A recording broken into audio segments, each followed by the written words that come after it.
Hello and good evening, one and all, to owners Simhound JCW Mini World Tour Round 7 here on oNiD Racing, the penultimate week, and we are at Sonoma Raceway. NASCAR. There we go. The brackets is always important. Round 7 on today, June 24th, and we see this one make championship head to a very well-known circuit in terms of IndyCar, NASCAR. They all see the circuit quite frequently. However, this week it will be the Mini Cooper JCWs that will be tearing up the circuit. Standings as things are, Lord Fraser leads the way by 8 points from Dundalo to Karolzak. Peters, Bevan, Bain, Hill, Hine, Harkonnen, and Bob, your top 10. We then go down to O'Grady, Adam Ely, there we go, Silver, Mercado, and Myatt that make up your overall standings, and that also determines the success ballast for the top 1 to 10 in the Pro-Am standings. Separate standings completely, no ballast. No additional ballast to these guys in these standings. It's just a separate standings that we run. The pro standings, Karolzak leading away 306, with Lord Fraser, Dundalo second and third in tow, Bain in fourth, Alfie Beaver in fifth, Hill sixth, Peter seventh, Harkin eighth, Jacob Hine ninth, Goodwin 10th, Taryn 11th, and Nishevin 12th for the pros. In the M standings, Bob, O'Grady, Ely, I'm doing that again, Adam Ely, Silver, Mercado, Myatt, Hearn, Overstreet, Smits, Kanoji, your top 10 in the Yams. And then we go down to Toscano, Cotty, Wilkes, and Mariano. All drivers actually getting points on the board this season. No one with a nil point in the standings. As qualifying is underway, we did start a little bit late, didn't we, with our qualifying session, didn't we? No, it's my fault, really, wanted Scotty. Good evening, by the way. You're on the comms booth with us. I've completely forgot to introduce you. How are we doing? Good evening. We're doing well. We are by halfway through qualifying, and Frieza has just put themselves to the top of the board and resetting themselves back into the pits. Looking to see who is on a lap. Jacob Hine on a lap at the moment. Well, never mind that. It's invalidated in the first sector from the timing tree. Unfortunately, only 2 sectors here round Sonoma, and the sector split is very late on in the lap, about 58 seconds into the lap. So Jacob is on an invalid lap here, so will not be improving. Trying to see if anyone is on a valid lap or improving. Doesn't seem to be. Let's actually jump over to Max Moore, who is our only driver yet to set a lap time. They're coming through the S's, the split point, but it seems like they're actually backing off, resetting to pits, and we'll be hoping not to get stuck behind any cars when they come out of the pits. Let's head to Gus Peters, who is improving in the first sector. Is indeed. Not as much as an improvement to get himself onto pole, but it's definitely an improvement, maybe further up into the top 10. As he comes to the line, it's going to be into top 10. It's the 9th position, 122.788. Any other driver not to set a lap at the minute is more on in 50th position. Actually, he's just gone out to circuit, so that will change in due course. Karolzak on a lap. This is in the final sector, if I am looking at the track correctly. The time on the bottom right, maybe not too reflective of his actual lap time. There maybe just be a bit of a glitch. We'll stick with the lap. It looks nice, neat and tidy going through those final S sections. And it's now just going to be slam on the brakes for the hairpin. And with sector time, as that timing beam is quite late on for sector 1, as it's 0.457 down.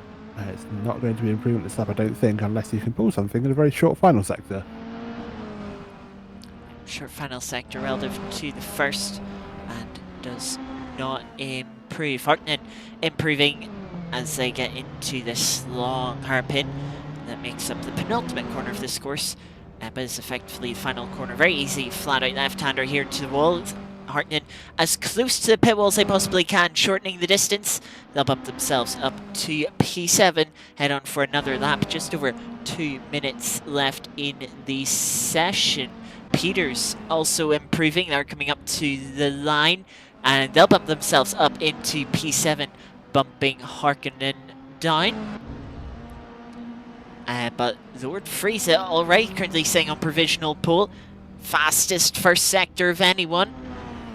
Up to the line. Does improve by an extra 10th into the 21.6s. Nearly quarter-second margin to their main championship contenders, Dondolo and Johan. And if we just remind ourselves, they do have the most ballast out of all of those top three. So really making a statement is Friese in this qualifying session. Yes, but absolutely. that being said, purple sector for Johan. Oh, hello, Johan. 10 kilograms less ballast for Johan as he comes across the final turn and goes on to the main straight. It is going to be to the checkered line, and it's not going to be enough, and it's by the smallest of margins. Harkonnen is improving once more. Gus Peters also on the lap, but it hasn't improved in the first sector. Up to the line now for Harkonnen. Up to P4. We'll have a little look at Gus Peters. He's setting up a lap. You can see that very wide line into the final sector. That said, driver just behind him, Tim Bob, who has a personal best in sector 1. Coming up to the line now, down in P12, gets themselves up to P11, but for the driver leading the AM Championship, maybe a little bit disappointing for them at the moment. Yeah, very much so. As the checker flag is now waved, cars will be finishing their laps very, very shortly. Stephen Baines just going down to that final, quite a long-turned hairpin. Gets back onto the power, and he'll go across the final corner. That little kink to the left on the straight that isn't a straight, as he always goes up to third. Good lap for Stevie Bain there, and that is his qualifying done and dusted. Sankarate checker flag now waves, as Harkonnen and Overstreet in the pits, and so is Paulo O'Grady. They won't improve. Stephen Bain is able to get another lap onto the board potentially. Who else is coming to the line? P12 coming. Is that P12? No, it's car 12 going to the line. We'll stick with Ben Myatt as he does. All goes very deep into the final hairpin. Pulls it back across though. Kind of double apexes the corner. The car behind him clipping the wall on exit. But we'll see what Ben can do. Comes to the line. Personal best sector 1. Is this going to be an improvement? It is up to 12th position for Ben. Bob improving again, bumps himself in front of Lucas Smits for P10, but still not taking pole. That'll be held by Paul O'Grady. Let's go a little further up in front. Dondolo with a personal best opening sector. They're currently down in P4. They'd like to try to get themselves onto the front row if possible, but even P3 would be an improvement. Up towards the line now. Across, and it'll be pole position by 0.08 of a second.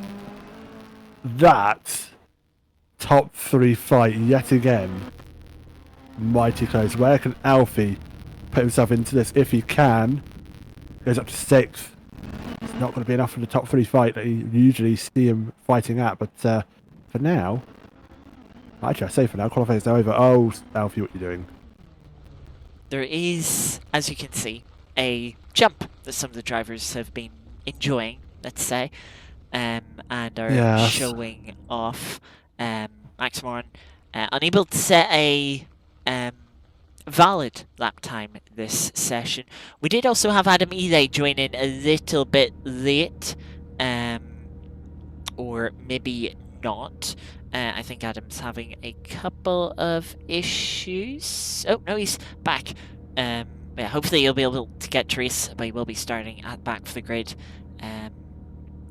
Having been a little late to the session, but up front it is Dondolo, 0.08 of a second ahead of Friese. Johan only 1/4 of a 10th behind off of pole position. That's what separates our top 3 drivers, but still pretty close. Stevie within 0.2 of our lead trio. If they fight each other, he might be able to get involved to keep up with the slipstream. Harkonnen in P5. Alfie Bevan and Jacob Hine, only 1,000th separating them for 6th and 7th. Could be very close between them. Gus Peters is P8 with Paulo Grady, first of our AM drivers in P9, ahead of Tim Bob. Lucas Smits, not too far behind as well in P11, with Ben Mount, Christian Overstreet and Zach Silver running out our drivers that set a lap time. Max Moron and Adam Millet not getting times in. First 15-minute race coming up in a moment. Hopefully we'll see some good racing. But yes, very bit of a difficult circuit, Sonoma, a lot of elevation, but could present some opportunities for some overtakes. Yes, I'm sure it will. Just wait for the server to transfer over onto our first quarter an hour race of one of 3 races. Same format as it has been for every week. First 2 races a quarter an hour. Qualifying session will follow after this first race, which will then determine the grid for the second quarter an hour race start, and then full reverse grid for our final quarter an hour race based off the finishing positions of race 2. So in a moment, the drivers will be gridded up, as they will do now, and we'll get going. Quite long turn 1, long left-hander that goes up the hill and then leads in over the crest into turn 2. Can be a bit difficult to can Concertina up.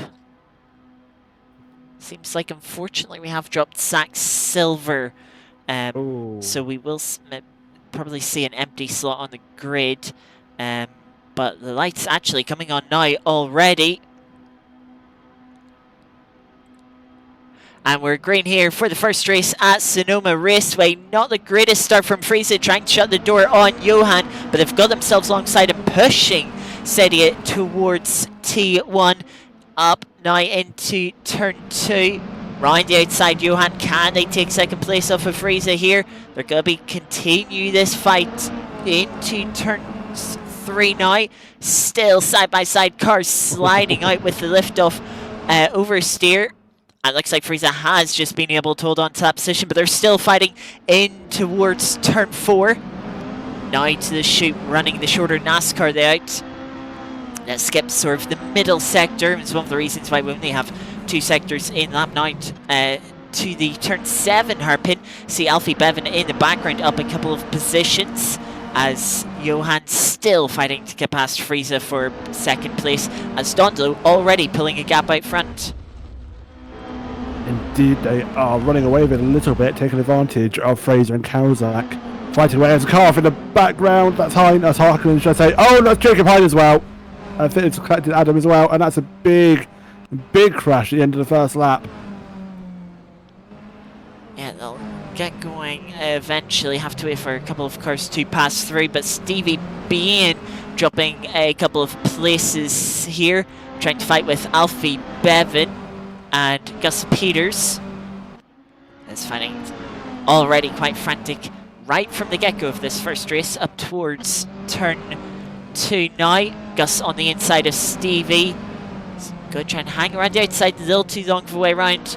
Might have the momentum for the inside of turn 3 here, which they do so indeed.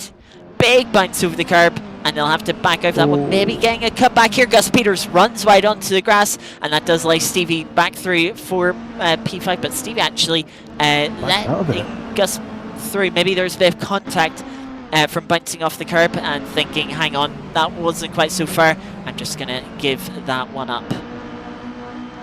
Absolutely. Wow, I hope I get my words out tonight. Quite the possibility that Stevie Bain did allow that move back through from Gus Peters. Mind you, still right on his tail. Is indeed. Let's look over the rear wing of Gus Peters through the S's here. Now they run towards the hairpin. Actually got a cut as Alfie Bevan is looking to the outside of Johan. Both of these drivers running in very deep. How close to the wall do you want to get? That's allowed Friese to break a bit of a gap and potentially start chasing down Dondlo as they take the fastest first sector, fastest second sector to make the fastest lap of the race so far. Was very close actually. 1,000th quicker than their qualifying time. incredible consistency there, you could say, from Friese to be so close across the 2 sessions. And absolutely. That both drivers that hairpin, they're late braking. That was definitely lost of the late breakers, but maybe both are realising they had braked a little bit too late in the background. Gus Peters defending now from Stevie Bain, who's now looking to try and get moved done over under, maybe through the cut through into the second part of the circuit, inside line for his next right-hander, and that is moved done. Nice little battle there, but that's bringing Harkin and Grady back into it as well. Yeah, I doubt Gus is gonna let Stevie get away with that one, but maybe a good run through the S's here from Stevie, opening up the gap, and he might be able to break away. We'll come back to the battle for 3rd place. Alfie pouring the pressure on Johan, who of course 3rd place in the overall standings. Is the rare sliding out for Alfie there. But yeah, 3rd place in the overall standings for Johan, but leading the Pro Championship at the moment. Obviously set to lose some points to Dondolo and Fraser. Look at those lap times from the top 3. Oh. Similarities in lap times, and then Stevie saying a 122 dead. Very satisfying when you get all the zeros like that. Oh, it just scratches an itch you didn't think you had.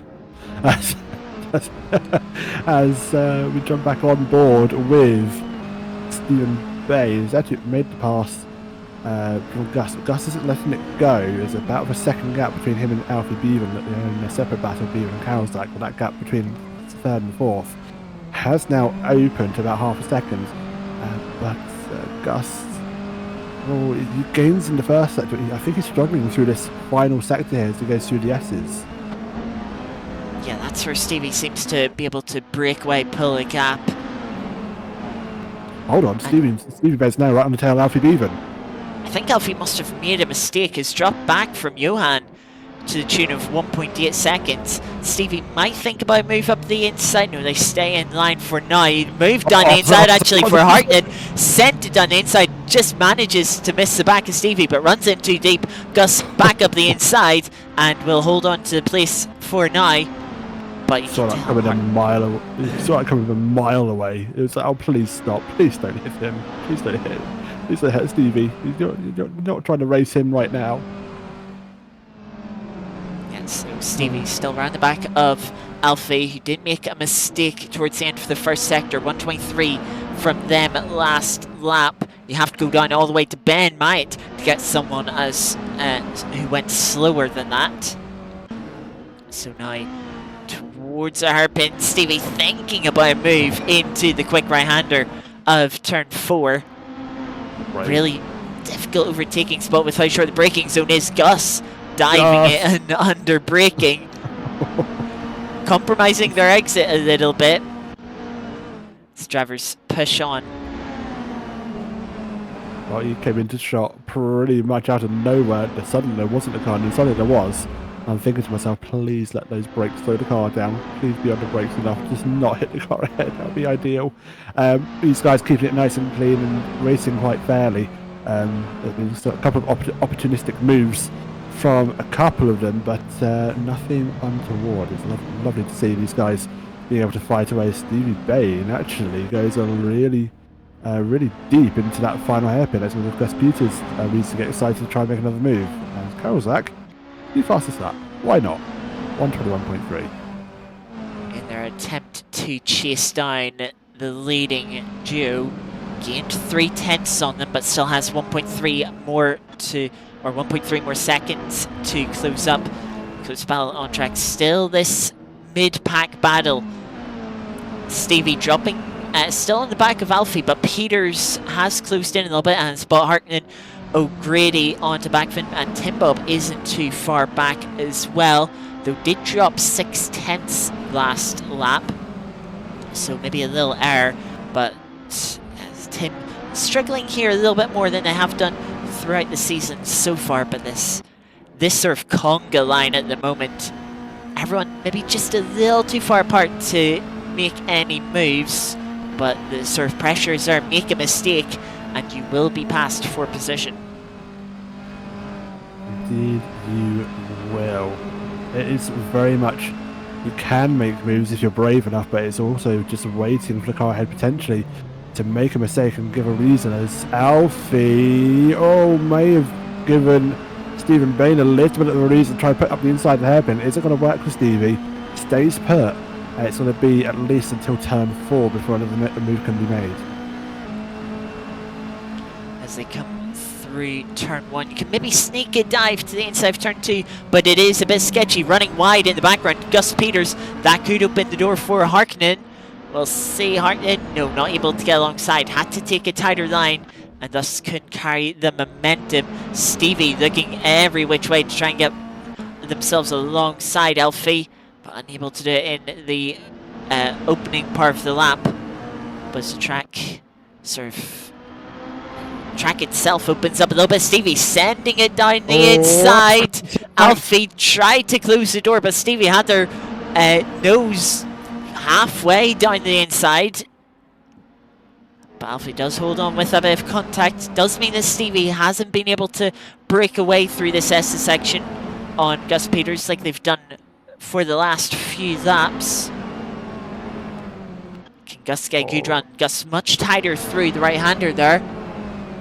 It does bunch up the field. This fighting is allowing everyone to catch back up, and it's going to be a bit of it's a 5-way battle essentially for P4, which actually might become a 6-way battle if I think that's Tim Bob in the background trying to catch up with this pack. Yeah, Tim's still that sort of second back from Paul O'Grady, but still they're waiting in case this battle does end up in disaster. We'll be there to pounce on a mistake. We can see certainly Stevie seems to be the driver most likely to move themselves forward. Strongest point does seem to be these opening corners of lap, and forces Alfie to go defensive here. Can Stevie maybe get a cut back? No, Alfie still carries the momentum despite the tighter entry to turn 4 here. Stevie thinking about the inside again to this hairpin, but doesn't commit to it as they did last lap. And Gus Peters can see slightly different line, trying to open up an opportunity on Stevie as they're focusing on Alfie in front. Yeah, absolutely. So Alfie hanging on, let's say, defending well, but Stephen Bain's chomping at the bit to try and get that 4th position. Peters and Harkonnen, however, getting rather close to each other, and I think Peters going to run a little bit wider, so with Harkonnen a reason to look up the inside of the final hairpin. Gets the car enough alongside to be a bit more later on the brakes, actually, and that's actually we've done. Oh, it's contact, however, for Peters and Paul O'Grady. Gus ran wide, ran into the wall. It looked like there was enough space left for them, but just trying to pick up the power. They knew Harkonnen sort of had the move done, parked the car on the inside, held it tight. Gus a little ambitious on throttle perhaps, and yeah, as mentioned, getting tagged by Paul O'Grady has opened up a little bit of a gap there, and Gus now down to 9th place. We'll have to try and close back up with 3.5 minutes remaining in the race. Stevie still on the back of Alfie here, still applying the pressure, but not able to get a move done yet. Sending it again down the inside, gets the nose in front, but has to scrub the momentum off on the tighter line. Alfie carries the momentum around the outside, but they're going to be side by side through the S's. Who's going to come out on top here? Oh, this is fantastic. Both giving each other space. It's going to be a matter of they hold it to get side by side through the S's. It's going to be this final chicane, but actually, Bain backs off. Alfie just able to carry a bit more momentum in the middle of the S's. Gets the nose back in front. Stevie back to the inside, trying it at this final hairpin. Can he get the car parked up on the inside? Not quite, but held it on the outside. It's going to be side by side again towards T1, but Alfie on the outside doesn't look to be in the right place for this. Just trying to get a little bit of slipstream.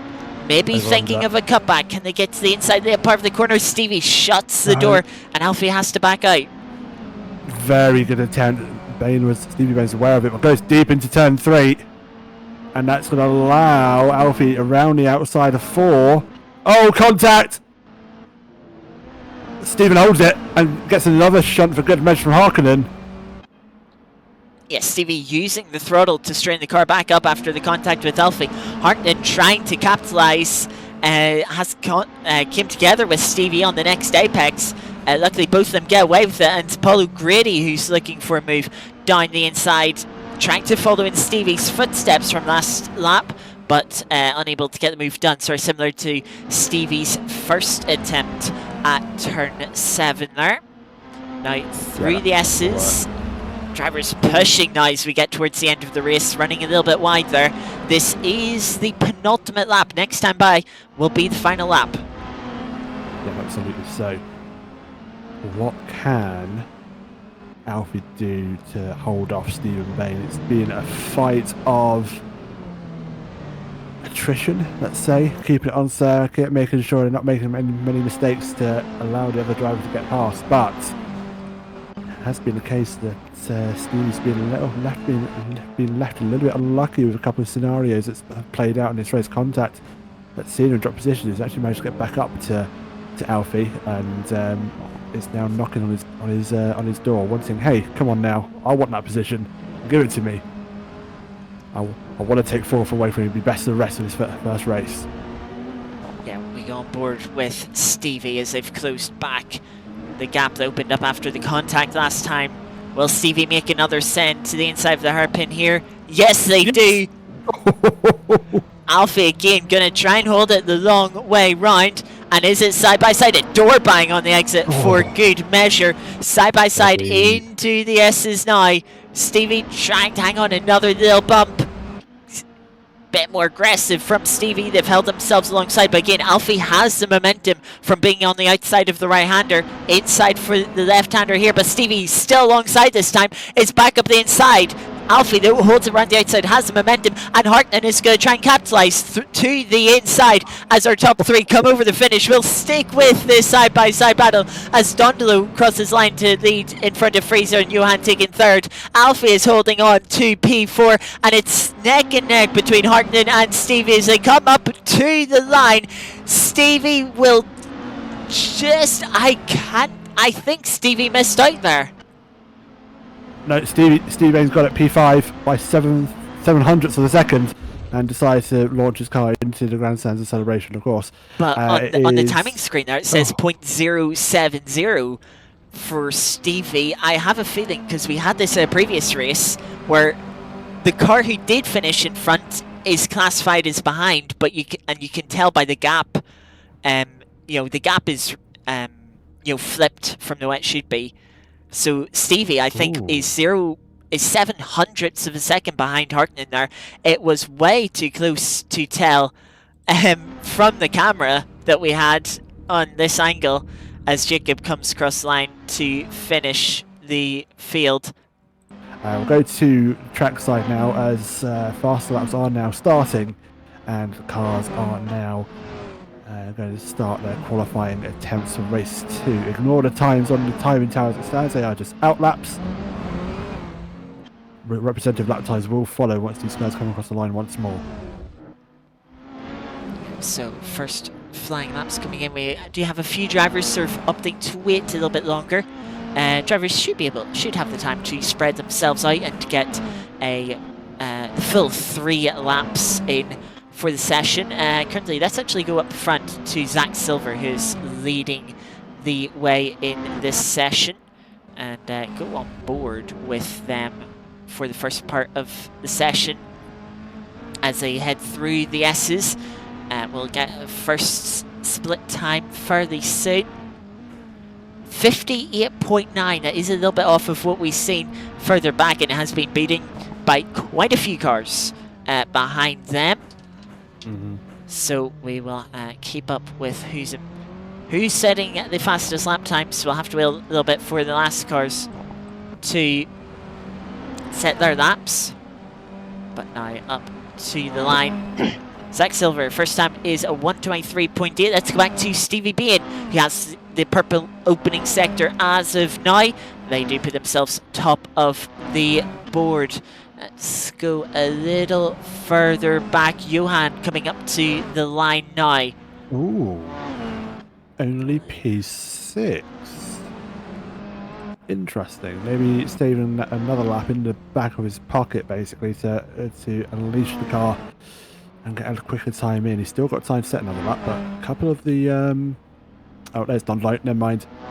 0.02 of a second. Can Friese beat it?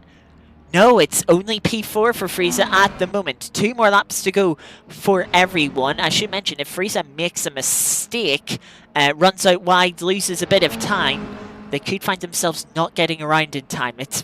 They're cutting it close, but we will head back up to our front runners. We will go to Zach Silver again at the lead of the train. Indeed, just noted that that car that came across the line with about 1 minute 22 to go. That was Zach, wasn't it? That came across the line. Fraser came across the line exactly, pretty much 1:22. So he needs to be nip and tuck to get another lap in. Zach Silver will get guaranteed a third lap in, but it's not an improvement. It's still in ninth. Tim Bob jumps to 7th, 1:22.7. Jacob Pine next to come to the line. It's going to be not an improvement. Stays put. What is happening with Zach? Johan invalidated that lap time as far as I can tell. Paulo Grady goes up to P11. Ben Myatt next across the line improves but sits in P12 as Dondlo crosses the line, but the lap was invalid. It was, and he's got a knock on the line. That's Fraser pole to the top with 1 lap to go. Purple final sector on that lap for Friese. They've put themselves on provisional pole. Jacob Hine has made a mistake on this lap and has pulled off. Stalling times from a couple of our drivers. Friese running a little bit wide there, but we'll probably get away with that. We'll go to Johan, currently down in 9th position. 9 tenths off for current pole time. That'll be our main driver looking to improve. He's not. He's just not got the time in that first sector. Alfie Beaven, however, ooh, that's speedy. Purple in the first sector. Gus Peters has put themselves up. Stephen Bain up to P2. Up to line for Alfie. It's going to be provisional pole for Alfie. Where can Johan put themselves? It'll only be P6 for them. Paulo Grady and Christian Overstreet coming up to line. Neither of them improving. Ben Myatt will be next, currently sitting in 13th. Will be demoted by Adam Ide to 13th. Dondlo crosses line, doesn't improve. And last to cross the line is going to be Friese. Improved in the first sector, not in the second sector. They will have to settle for P2 as Alfie Bevan takes pole position for race 2. He does indeed. Good lap from Alfie, 121.8. We saw him racing with that midfield pack, and part of me now thinks if he was up at the front and didn't have to fight, he may have been challenging for the race lead. Yeah, though he was on the tail end of that fight, but sort of dropped back a little bit, didn't he? Fell into the clutches of Stevie, and the gap between Alfie and the top 3 opened up to about 5 or so seconds before before Stevie really started diving it down the inside. We'll see how it plays out. It's going to be an unknown for Alfie because he wasn't fighting with the race leaders, and we'll see what he can do. Kawasaki goes for another lap. Actually, he's a bit cheeky. He's already seen a checkered flag, so he's probably preventing the server from proceeding by not returning to the pits. He might have just heard me say that, as he does indeed go to the pits. We now just wait for the server to kick it off to grid the cars.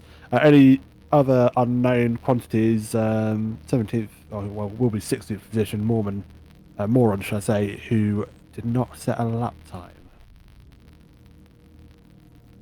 Yeah, they will be starting at the back of the grid like they did in the previous race, where they finished in P10. So obviously managed to get themselves in front of those that had issues off the start of the first race, but didn't make an impression on that midfield battle. But yeah, we'll be getting away for a second race. Grid mixed up from the shortened qualifying order, or the shorter qualifying session, I should say. There is the grid on your screen. Obviously, taking myself out of that in 16th place and replace that with Moran. But yeah, obviously a bit more of a spread as people not quite perfecting their laps as well. Alfie 21.8 at top of the sheets. That compares to a 21.6 from Dondolo, so about 2 tenths slower that session than we were in the first quali. But yeah, it won't be long now before you get gridded up and ready for our first race. Or second race, sorry. Second race. Second and third, indeed. We're just waiting for 7 to go now, basically, aren't we? It's taking its time. Oh, as soon as I say that, it elects to do so. Wonderful stuff.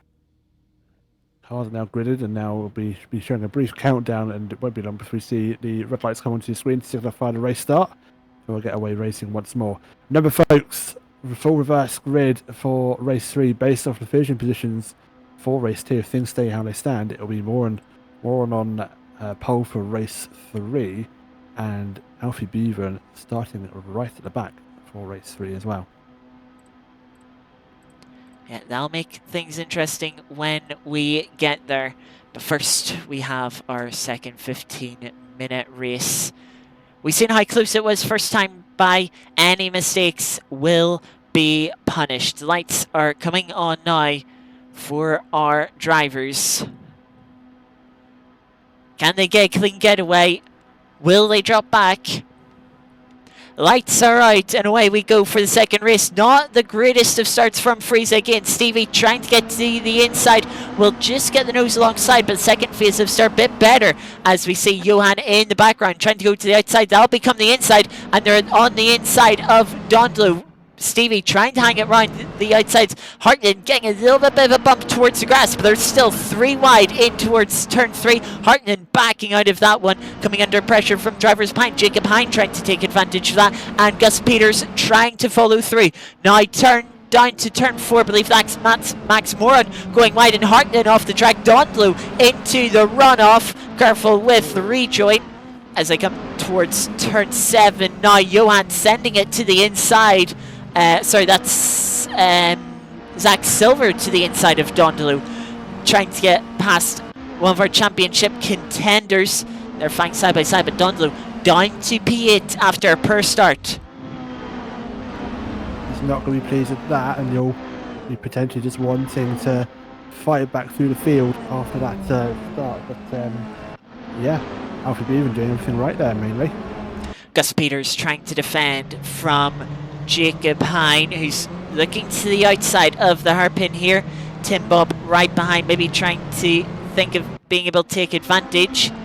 As you see, still quite a bit of fighting going on in the background. Hartnett trying to recover after what happened, coming towards turn 4 last lap of the opening lap, looking to the outside of Bemite, and should get the move done with the inside of turn 2 here, but does he run just a little bit too wide? Ben leaves him plenty of space and nearly runs himself wide off the track, and that will allow Hartnett to not actually get the move done in the end.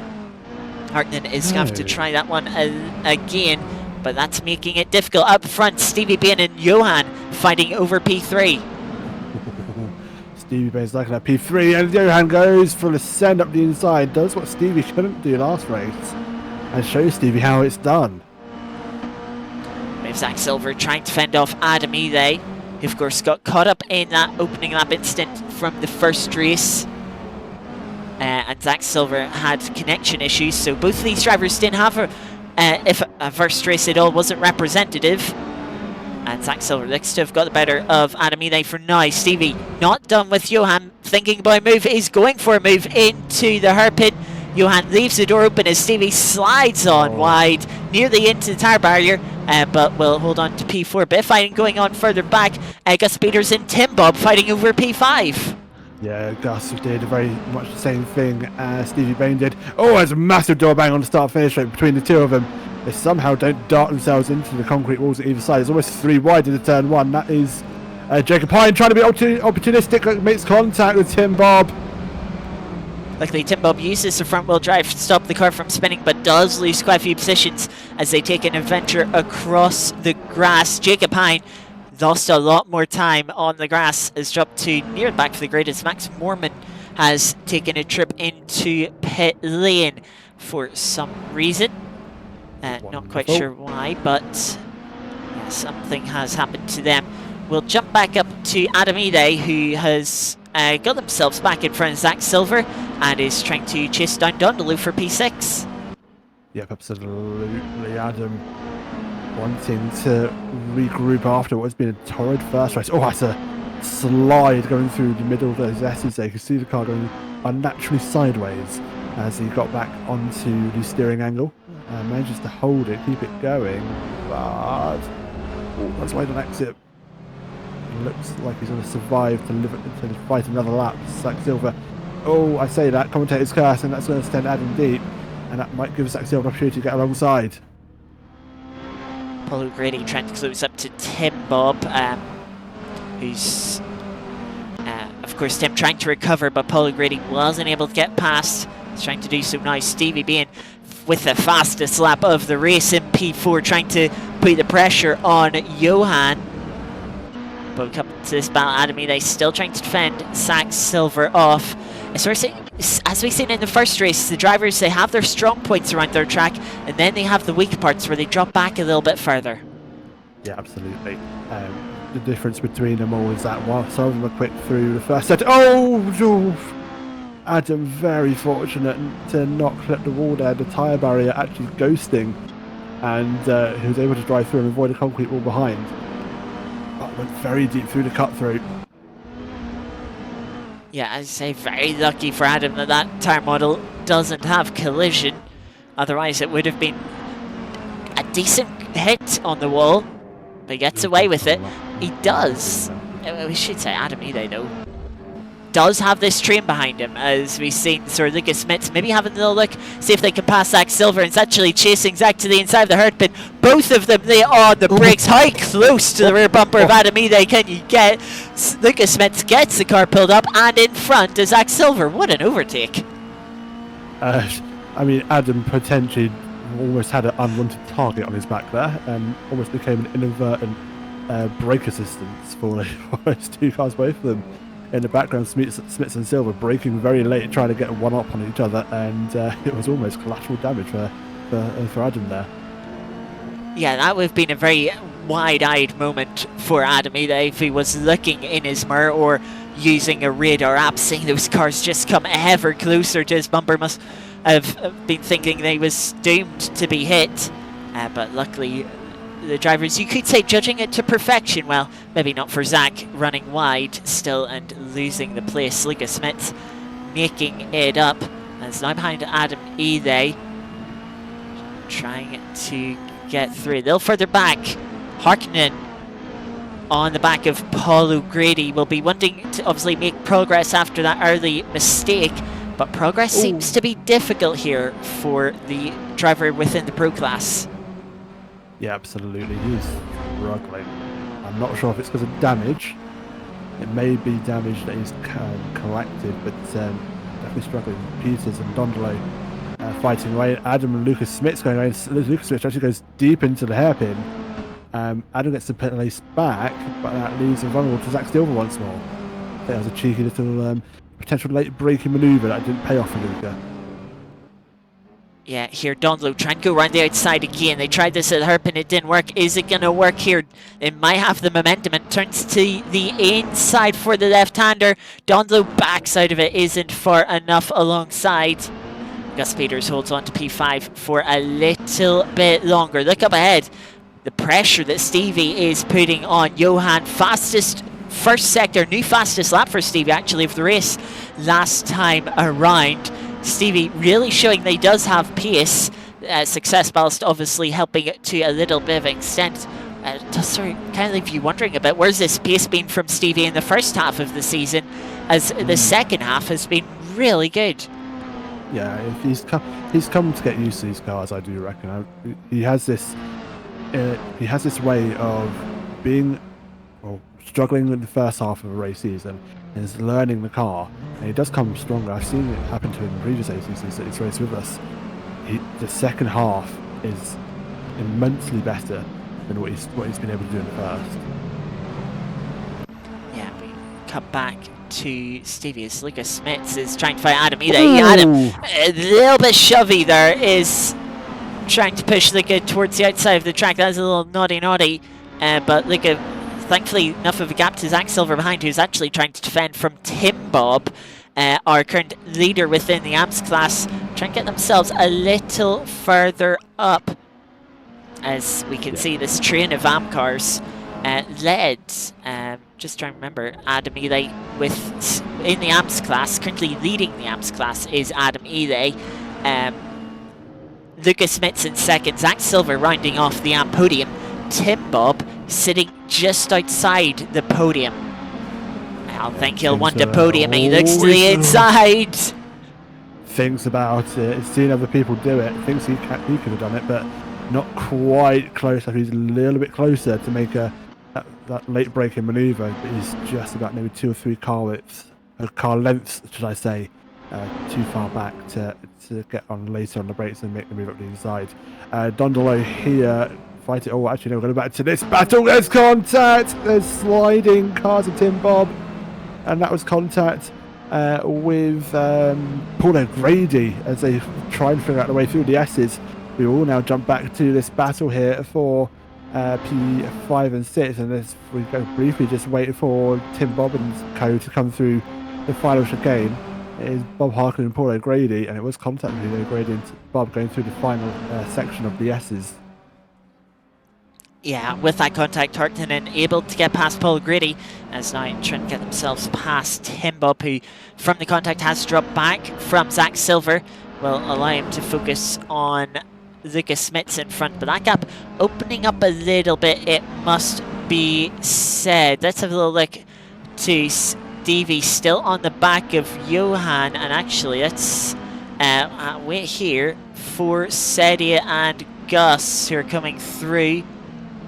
Sedia trying to get the better exit, gets the nose alongside Gus, just about leaves enough space. That could be moved on. It is. Sedia slots in front of Gus Peters. That was, hey, I'm still here, I'm coming through whether you like it or not. Don Limit's moving regardless, and Peters will have to just lick their wounds a little bit and try and make that move back. With 4 minutes to go of this second race, up ahead there is a gaggle of cars also fighting for position, with Stevie Bain and Carol Zach still quite close to each other, and this is a move for Harkin around the outside. Tim Bob surely not, goes too deep. Not going to get the run through the corners, and actually it's a bit vulnerable to Paul O'Grady to get some better drive throughout the final chicane.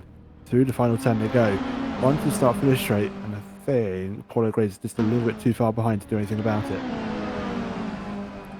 Is indeed Stevie pushing Johan through the opening sector of this lap, where Stevie... the leaders. They are. Stevie has been really strong, still holds the fastest lap of this race. Purple final sector, second sector, last lap, showing the pace, and Johan runs a bit wide there, and that allows Stevie through, up to P3 onto the podium for Mr. Stevie Bain. Oh, he's going to enjoy that. He's going to enjoy the fact that there's 2 cars ahead of him, that he's actually potentially, at this part of the evening, a little bit quicker than those ahead of him. Speaking of bump drafting, there's a bit of bumping on the corner of the apex there, going through the cut through. Tim Bob becoming a bit of a rolling roadblock for a 10th position. Harkin maybe a little bit frustrated trying to get past. However, top 4 now go down into the final hairpin. Stevie goes very deep, and that actually might let Kawasaki back through. It does. Well, anything you can do, I can do better, says Stevie Bain. But Stevie, well, does want to get themselves back onto the podium. It's the outside of turn 1, but does turn to the inside of turn 2 if he can keep it there, which he does. Tries to send it in, tries to close the door on the exit, but Johan still there. Is going to be the inside for the first part of turn 3. Stevie slides up in front and retakes the podium position, but has dropped them back from the cars in front. Runs a little bit wide in the process, but will get away with that small excursion. Yeah, it's cost them. It may have cost them a battle for second position at the very least, and the battle will see them third and fourth. Down further in the order, Smits and Adam Ely still fighting away after a bit of hip and shoulder moment earlier on in this race. Adam still holds that position, and Tim Bob also holding off Harkonnen, which is a surprise. Harkonnen usually a bit more further up in the field. He was last time out, but a series of unfortunate events has seen him down behind the AM driver Tim Bob. Yeah, still, he's really struggled to make progress from that early moment on the opening lap. As we are on the penultimate lap of the race, Tim Bob going defensive now towards the hairpin. Really sort of halfway across the track for Tim Bob. Harkonnen's going to try and hang this around the outside. It's too long of a way round, but we'll have momentum on Tim Bob, who is going to leave space on the inside for Harkonnen. Seems like it. Harkonnen is going to get the nose alongside, but of course it's the outside for turn 2 coming up. Into the braking zone. Tim holding that inside line. Harkonnen running a little bit wide. That allows Paul O'Grady to close up. Might be getting a little sniff of that of P11. But this is the final lap of the race. If they do want to make moves, it's now or never. Speaking of, here's Adam Ely trying to fight past Gus Peters, going for the cutback through turn 7. Not quite working out for them as they head into the S's. Yeah, that's not going to work. A good attempt though, and you can see potentially got a better momentum through the apex, but Gus Peters was just already there. Is able to pull the car through the corner and ward off that attack attempt from Adam. The leaders, however, are coming to the final turn, and they're going to go across the checkered flag in a few moments' time. And we will say congratulations to Alfie Bevan, the race winner for race 2. It's going to be Fraser Bay and Karolczak in that order. About 7 seconds behind them, Dondolo will take P5. There's a battle still brewing of Tim Bob trying to hold off Harkonnen. Actually, Harkonnen's got back past on the last corner, so that's going to be 10th position for Harkonnen. So coming to the line, it's mighty close. Harkonnen gets it. Harkonnen does get the final top 10 place overall in the end. Tim Bob will have to settle for 11th place, missing on the podium within the AMS class as well, with Adam Ely taking that class win ahead of Lucas Smits and Zach Silver rounding out that podium. But yeah, very frantic race. Harkonnen, I'd say, probably the biggest loser of our main quick drivers, only down in P10. But yeah, very, very mixed upgrade. And actually, Jacob Hine, just sitting there on this timing board, caught up by the end, but just a little too late to get involved in that battle. Yeah, absolutely. So, race 3 will commence shortly, but look at that finishing order. Moron will actually be on pole. I know he didn't finish the race, he didn't see the checkered flag, but it will... Not sure. If he hasn't seen the checkered flag, he might not get put on pole. We'll have to get that confirmed shortly. But as we see...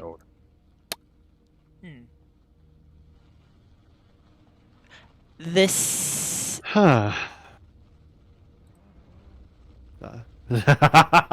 Yes. Brilliant. Absolutely love it. And for those who do watch the streams, if you know, you know.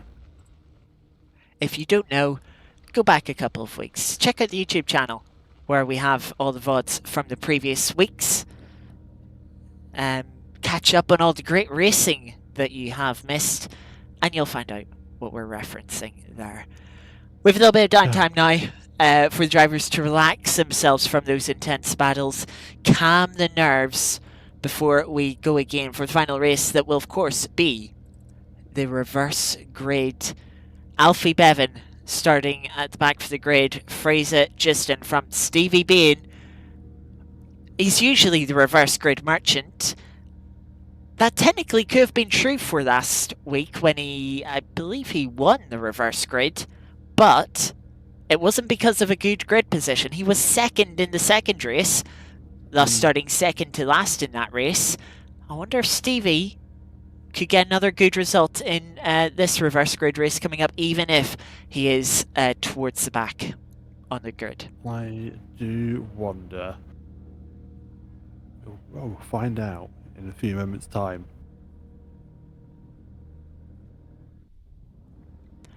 Yep.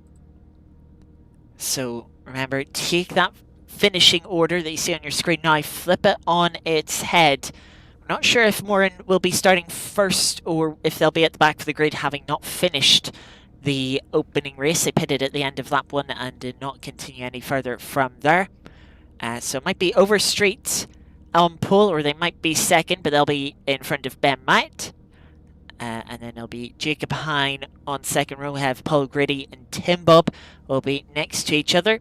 Hartonen will be quite far up the grid compared to their pro contenders, so this could be a race for them to take advantage of, get to the front and maybe take a race win tonight. They'll be ahead of Zach Silver, Lucas Smits and Adam Ede, who will be last of the AM drivers. Gus Peters will be in front of the sort of main pack of title contenders. Dondelu, Johan, Stevie Bain being involved in that as well. Friese and Bevan from the back row of the grid, having won the second race of today. Reminder, Dondelu in 5th place was our winner from race 1. So very mixed up, quite different order in the second race compared to the first race. But I think we're going to get some great racing here in this third race of the evening, our usual reverse grid race. Indeed. I have to say that. Car state to the grid, and it is indeed. Oh, is that more on back on P16 by any chance? Yes, that is more on at the back of the grid. Let's go on board with Alfie for the start of this race, like we usually do for reverse grid races, with about 30 seconds before we get underway. Well, Alfie's got all the work to do. He knows he's quicker than the guys up ahead. It's just going to be a matter of if he can get the moves done, or wait for those up ahead and have their instance so he can take and capitalise off their misfortunes. Time will tell. And for the penultimate time for this season, we go into race 3. And we see all 6 lights on the screen. As soon as they go out, we will be away for the final race of this evening. Alfie gets away off the line. The cars around him getting away reasonably well as well. That's Fraser on the right, who will be fighting into turn 1. Looks like to have the inside line. Fraser yields, and it looks like everyone up ahead of them is getting through reasonably well. Stephen Bain now on Alfie's inside, the car going wide. That is one of the previous. Oh, the rejoin's a bit sketchy, but Alfie navigates it well. There's contact up ahead, there's an incident. He's going to have to be careful here, Stephen, because his car's going sideways. That's finding a gap where there wasn't one. And that is getting past. Oh, he's had contact, he saves it though. I think that was Stevie Bain on the inside.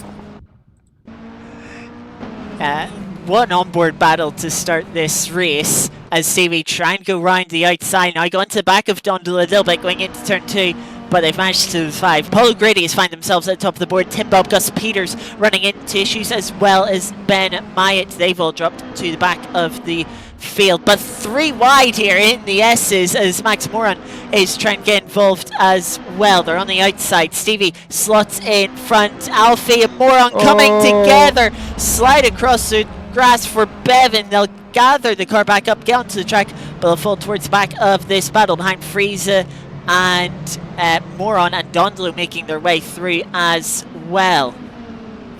That's going to hurt his progress. That was a stonking lap one, apart from having that little incident with Moran on the penultimate corner.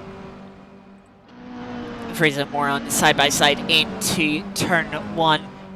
Moran with the outside becomes the inside for turn 2, but they've backed out of this move.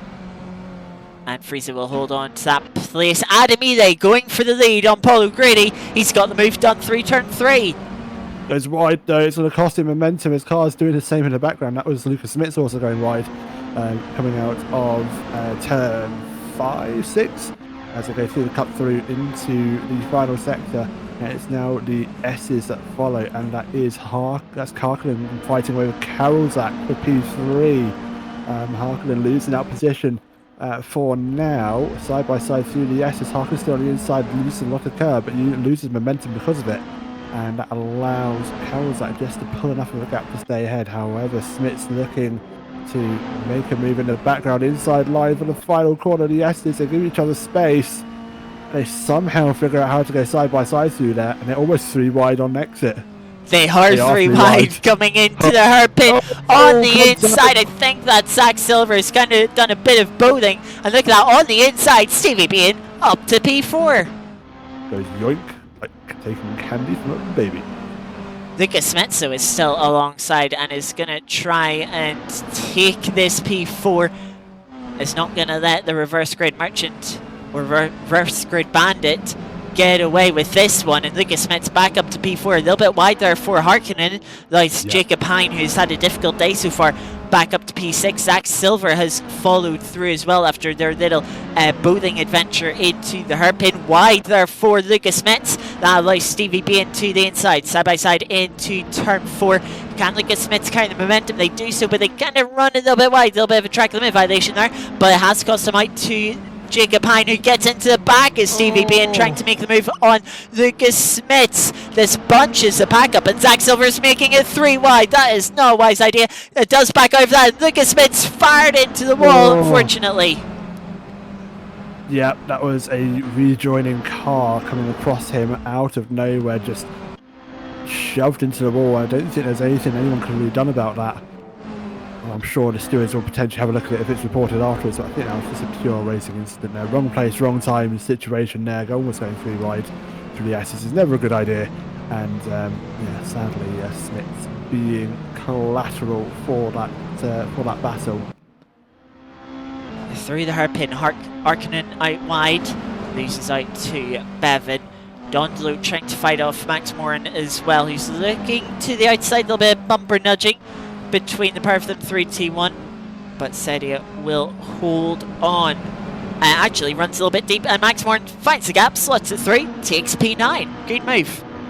Yep, thank you very much, goes Moran, and up into 9th position. We'll see if he can hold it. He's going to try and catch back up with the likes of Harkonnen and Beaver and Silver up ahead, who all of them in their own little battle, let's say. Let's go back up front. Johan taking the fastest lap of the race last time round has got to Paulo Grady as they fight over the podium positions. It was a really good launch for Johan. I almost thought jump-started the launch was that good, and the reaction time, evidently he hasn't taken a trip through pit lane, so no penalty, no jump start. Just go on, and trying to win this race is Johan. 2 AM cars further in front. Does Paulo Grady defend the inside? No, Johan's going to get the inside for the hairpin. On the brakes now, Paulo Grady maybe going to try and fight this one the long way round. They hold their car there, but it's just too long of a way round, and they have to fall through. Is into the wall for Zach Silver and Harkonnen. Oh dear, that's not going to go down well. Both cars are fighting quite fiercely through the circuit, and they were rather trading paint, wasn't it? A little bit at some points, but we do have this on this occasion. It can make a unwanted one-way trip to the tyre wall, and has a quick, well-rounded trip to those circular rubber items in the wall. Zach Silver still in the wall. Hopefully he can get clear before the leaders catch up, as we see Tim Bob getting to the inside of Overstreet. They'll be moved up for them, and Gus Peters following through as well with a cutback, as Chris was on a compromised line. That was very opportunistic and read that situation really well, followed him through and said, you know, if he can get a car through there, I certainly can too. Adam running a bit wide on the exit of the S's, immediately comes over to defend the inside. Is Johan going to try and send it around the outside? They're having a look, but again, just not quite the right space as Adam Eli holds the inside line. We see Zach Silver there in the pit lane, but Johan's just got the nose to the inside. It's very nip and tuck here, but with the shorter line, is putting themselves there as Stevie Bain sets a new fastest lap of the race. It's not quite the right place for Johan into turn 2 backside of this move. As pulling Paul O'Grady back into it as well, so Johan needs to make this move sooner rather than later, otherwise he'll have to be fighting and looking ahead and also being sure that nothing's going to happen from behind. Adam making his defence known, and he's actually holding position relatively well against what is the faster driver. However, I think there may be a cheeky move up the inside, and Adam defends it well, holds it off, and says, "You know what, I'm not going to let you sneak up the inside there." But look at the momentum O'Grady's able to carry as we become a three-way battle for the lead. Paul O'Grady either trying to get past Johan himself, or is maybe thinking Johan's the quicker driver of us two. Once that Johan passes Adam, maybe I can slot on through and take P2 that way. Bounced off the curb for Adam, he puts him a little bit wide, but they managed to hold the car off the grass this time. Again, defends the inside. Johan trying to send it the long way round. Look at the background, Stevie closing up as well, thinking about how they can take advantage of this as well. Johan just gets the nose alongside as they come towards the line. This would be some photo finish if it was the last lap. But we still have 6.5 minutes to go. Wheel to wheel up through turn 1 into turn 2. Adam on the inside here, trying to hold on to the lead. Johan sending it the long way, and it's still side by side towards turn 3. Johan pulling in front though, with the inside on the entry, is going to take that place. Oh, if Adam just held the car next to Carl's, they made a little bit of contact, that cost him momentum. I do reckon if he just stayed alongside and not turned in too aggressively, he may have still been able to be alongside. Stevie had a look to the inside of Paul O'Grady there as Adam sends it back up the inside to retake the lead. Runs in so deep that Paul O'Grady and Stevie Bain have fallen through, taking himself off the podium. Adam just getting a little too ambitious, trying to regain the lead. Typical racing drivers, aren't they? It's the lead or nothing, and unfortunately that's not paid off for Adam. He's dropped down to 4th. He'll be kicking himself for that, I do reckon, but hopefully we'll see him fight back up the field as the two cars having a fight, but Adam does go very wide, and comes rejoins, that's contact! That's Adam there. I think he got into the wall, joins back in and collects Jacob Hine. Luckily Jacob managing to continue. He has to defend from Alfie into the hairpin, but luckily it wasn't a third dud race. It's been an awful evening for Jacob so far this evening, but he is holding on to P4 for now. But Alfie, we know Quick won the previous race. Race 2 is putting the pressure on. So let's just have a quick recap. Johan takes the overall lead with Stevie Bain taking P2. Paul O'Grady in 3rd place podium does lead the AM class. Jacob Hine and Alfie Bevan now squabbling over P4 as Freeze's just got past Lucas Smits for P9 further back in the field. We'll watch on this battle as Stevie Bain, very poor exit off of turn 4, allows Paul O'Grady back in 2nd and is now defending from Jacob Hine. Yeah, now 4-way battle for 2nd. It is Grady, Bain, Hine and Bevan, and look, what a front row seat for Alfie Bevan. He's got these guys, watching these guys fight up ahead. Now he's going to probably make a run on Jacob Hine, potentially, if you can hold it around the outside here. We come to the inside for the final part of the S's. There's a little bit of a love tap between the two drivers, and that's car going very wide. That's O'Grady. Where's he going to rejoin? Safely. That's the main thing. And Adam gets to the inside of Paul O'Grady. This is the fight for the lead in AMS as Jacob Hine and Bevan fight over the final podium position out from that mistake. Adam retaking that lead within the class. Alfie Bevan getting the move done for the final podium position. Right, and it's still not over yet. As Stephen Bain 2.1 seconds back on Carroll's. I don't think he's going to catch. It's going to be the reverse grid specialist isn't going to be getting a win out of this race. I don't think. He's going to have to maybe keep an eye on Alfie behind, who's put some decent lap times, has been able to carve his way through the field and is closing that gap. But he's got Jacob Hine right on his tail as well, and this is not a battle to be dismissed. Is not. Jacob Hine has had a difficult evening so far. Was last in the first race, 13th in the second race. Now they're currently sitting in P4. Will they settle for P4, or will they try and fight Alfie for P3? Remember the ballast that the drivers have. Alfie 30 kilos, Jacob only half of that, 15 kilos. As we see Jacob running wide in the background, is going to drop him off the back and give Adamile an opportunity. He sends it to the inside and takes P4 off of Jacob. Yes, indeed, and that again, as you said, it's all about keeping the car on circuit. You can easily make a mistake, and that's going to be the main cause of being able to gain or lose positions. So you get into battles like this, you can go side by side with everyone, but you end up losing time to the cars ahead if you do start to fight.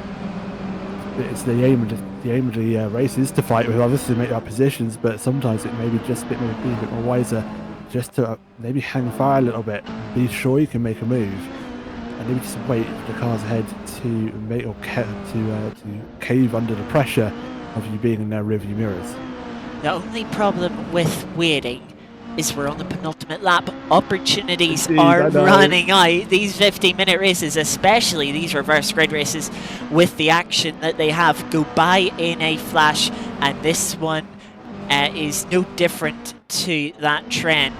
Through the S's now for our drivers. Dondolo trying to catch up to Paulo Grady. He's dropped back a little bit here, and unless they have a really good exit to the S's, won't be close enough to make a move into the hairpin. Paulo Grady just a little bit shaky with their line through the final right-hander, but not enough to let Dondolo close in. They definitely close in the break. They run in very deep into the hairpin. So does Adamile, who runs so wide to let Jacob Hine up into P4.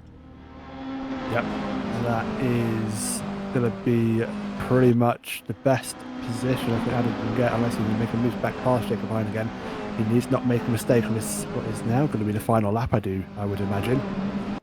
Is indeed. They'll look further back, Harkonnen losing up to Ben Myatt and Christian Overstreet as they fight over 13th place, side by side into turns 1 and 2. Also just how noticeably more quiet it is between when we go to back to the grave. Of course, these two unfortunately collected in opening lap incidents as drop them back. Same for Hartnett collected in a later incident with Zach Silver, who's come out of the pits to complete their final lap.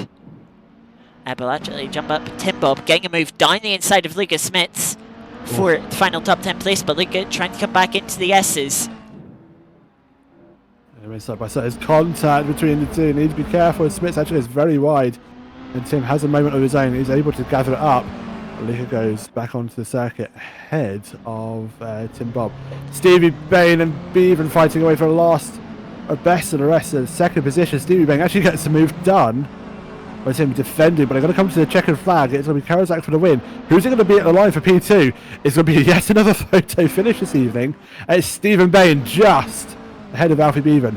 Peter's had an incident. He's had a spin, dropping down the order in 12th. We'll just see who's going to come to the line in the order. Is going to be Bob Smits. Maya will Overstreet and Harkin, I reckon, will be next, as Gus Peters is in the wall. Zach Silver's now in the wall as well. Let's see, Gus Peters crawling to the line. Ooh. Is he out of fuel? Let's see. Oh, he's just coasting it back. Interesting. Well, I see his checkered flag nonetheless, and both Peters and Silver do finish the race. And that is the end of round 7, races 1, 2 and 3 of the JCW Mini World Tour here on Assetto Corsa.